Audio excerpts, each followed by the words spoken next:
U.S. History, Chapter 9, The Rise of Political Parties.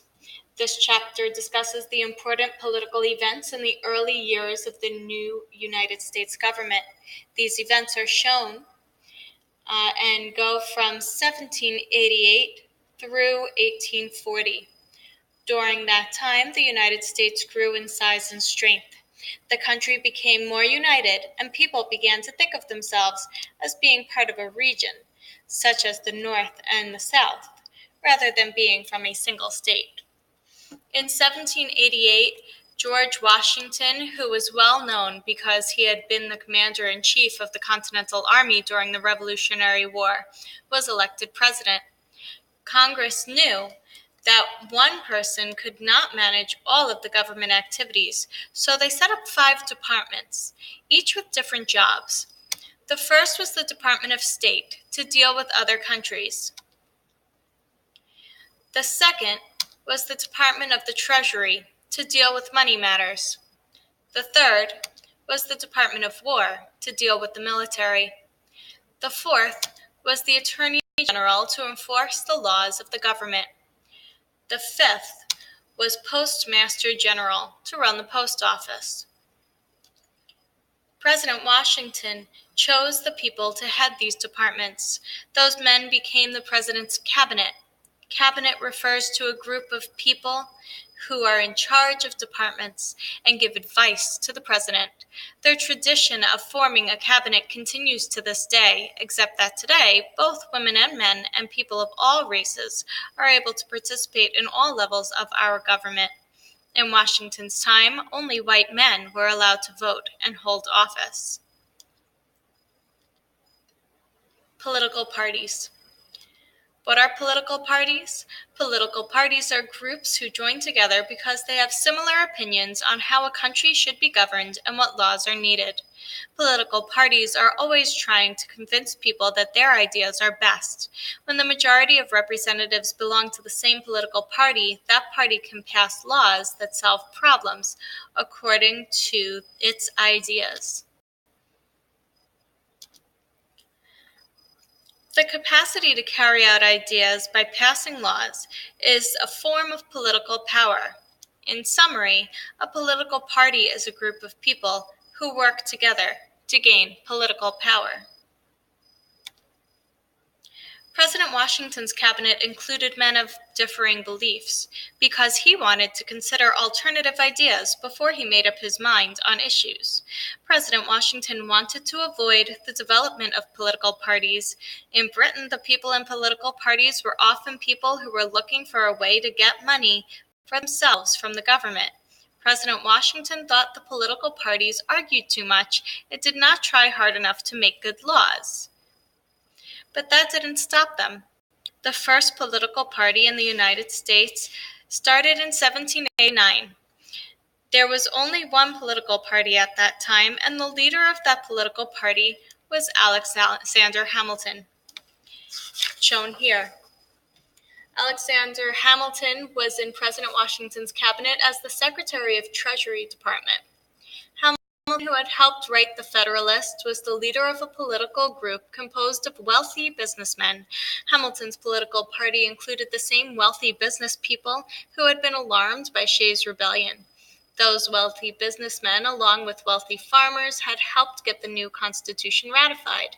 They had worked as a political party trying to get a majority of votes in favor of the Constitution. In early American history, many ordinary people felt that those who were educated and wealthy were best able to make political decisions and be leaders. Wealthy people believed that they had the responsibility of leading the country. The wealthy business people called their political party the Federalist Party because they wanted a strong federal government to regulate the economy and protect their property. Federal is a word for the government that makes and enforces laws for the entire country and that has some power over the states. Wealthy business people, though few in number, were rich and well organized. Those wealthy people controlled the government during its early years because the people who opposed them were not organized into a political party. In 1789, when the new federal government started, the ordinary people who didn't agree with the wealthy business people were not organized into a political party yet. Many ordinary people did not want the government to do what the wealthy business wanted the government to do. The farmers who protested with Daniel Shea certainly wouldn't have agreed with the wealthy business people. The backcountry farmers of the frontier areas were also not supporters of the wealthy business people. Thomas Jefferson, President Washington's Secretary of State, was the primary person who supported the interests of the ordinary people. Jefferson and the other wealthy farmers had been in favor of the Constitution, but were often opposed to the ideas of Hamilton and the wealthy business people. Jefferson believed in creating a country based on farming. He wanted the lands of the West to become available for more people so that they could be farmers. He did not want to see the creation of big cities with big business and trade with other countries.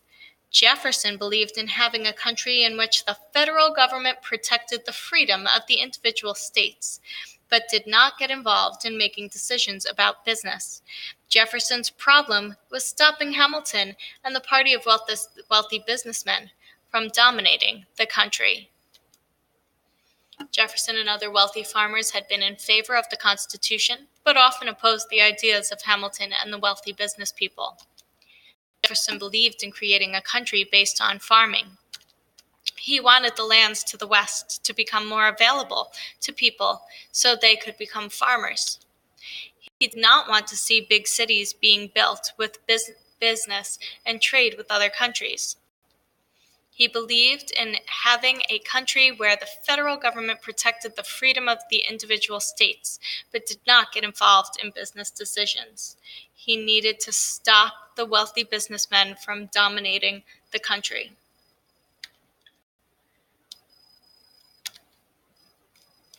The policies of Alexander Hamilton and the party of wealthy business people. A new government in debt. The size of the federal government. In 1789, the federal government was small. The only income it had was the money that was being collected from taxes on imports, called tariffs. A major economic problem that the new U.S. government had was that it had many debts. During the Revolutionary War, the Continental Congress didn't have enough gold and silver to pay for food and supplies. The Continental Congress also couldn't collect taxes. In order to pay for food and supplies, the Continental Congress gave bonds to farmers and manufacturers. The bonds were a promise to pay silver or gold to the holder of the bonds in the future. The Continental Congress bought food from farmers and supplies from manufacturers in the United States and in foreign countries. The Continental Congress also gave bonds instead of silver or gold to many soldiers in George Washington's army. Alexander Hamilton wanted the government to pay its debts. After the formation of the United States government in 1789, the new government owed about $52 million to people who had bonds. $12 million in bonds were held by foreigners. The other $40 million in bonds were held by Americans.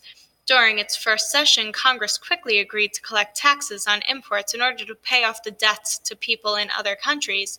If the U.S. government did not pay foreigners what the U.S. owed them, foreigners would probably not give credit to the U.S. in the future. Obtaining credit isn't important for governments as it is for individuals. Alexander Hamilton and other wealthy business people also wanted the government to collect enough taxes to pay off the $40 million in bonds owed to Americans. Hamilton argued that the government should pay its debts so that wealthy Americans would support the federal government and would be willing to loan the government money in the future.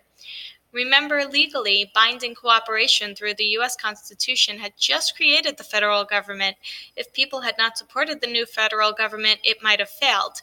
To create support among wealthy business people, Hamilton proposed to pay back the entire debt.